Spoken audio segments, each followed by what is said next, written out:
There is a sense of urgency around 3 area lakes tonight and a swollen creek that runs through several communities. Hello, everybody. I'm Heather Hayes. And I'm Steve Eager. It's just after 10. We thank you for sticking with us after the U.S. Open coverage on Fox 4. Some homes along Denton Creek that runs through Flower Mound, Lewisville, and Coppell have flooded or are in danger of being flooded. Evacuations are underway in Lewisville, and Grapevine Lake has not yet peaked, and it's a big reason Denton Creek is flooding. Similar stories around Eagle Mountain Lake and Lake Worth, where homeowners are in low-lying areas dealing with flooding. Eagle Mountain Lake and Lake Worth haven't peaked either. Fox 4's Zahid Arab is at Creekside Mobile Home Park in Lewisville with the evacuation order there. Zahid.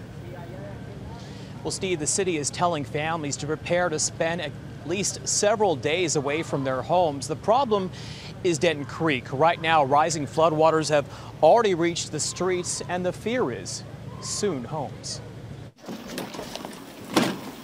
Within a moment's notice, kind of prepared myself mentally and kind of started thinking about what we needed to do. Mandatory evacuation notices went out, and friends stepped in. I said, let's get going.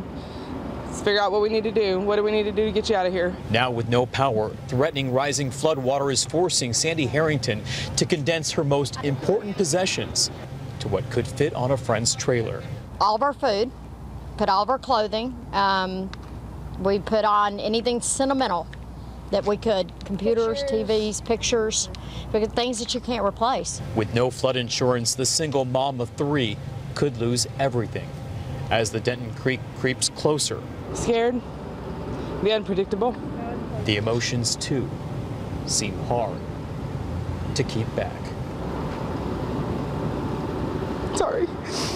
Even though the rain stopped locally, Denton Creek continues to rise with runoff from heavy rains earlier this week in parts of the Lake Grapevine Basin. Nobody was prepared for this. Everybody was looking at, the rain is over with and maybe, we can get back to regular life. State and federal officials monitoring the water levels have notified the city of Lewisville that the creek is expected to rise 2 to 3 feet. It's hard to believe to see it this high. If that happens, the city says multiple homes in the western and southern parts of the Creekside Mobile Home Park, close to the flood path, are expected to take on water later tonight. That includes the Torres family. It's pretty fast. When we first got here, it was like about right there. And now it's all the way over there. And it's been like, I think an hour. Never thought it would be us. Without knowing what will be left when they return, the Harringtons leave for safety with all that they have on a trailer and crammed into a back seat. It's scary, but we'll just hope that God's on our side. For anyone without a place to stay tonight, the city has set up a shelter at the Fred Herring Recreation Center.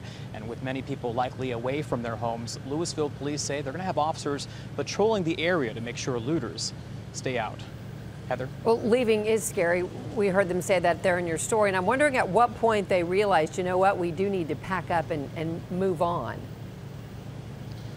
Many people say they really realized that something was wrong when they woke up today. Jocelyn Torres took pictures that really puts the situation into perspective. On the left shows what her street looked like this morning, and on the right was as her family evacuated this evening. What a big difference. Other people that still have power and aren't directly near the creek are staying here for right now, but they may eventually have to leave too because high water could cause their utilities like electricity and water to go out. So a lot of people are just watching and waiting to see what exactly happens here. Yeah, that picture really tells a story. It's amazing how quickly that happened. All right, Zahid, thank you.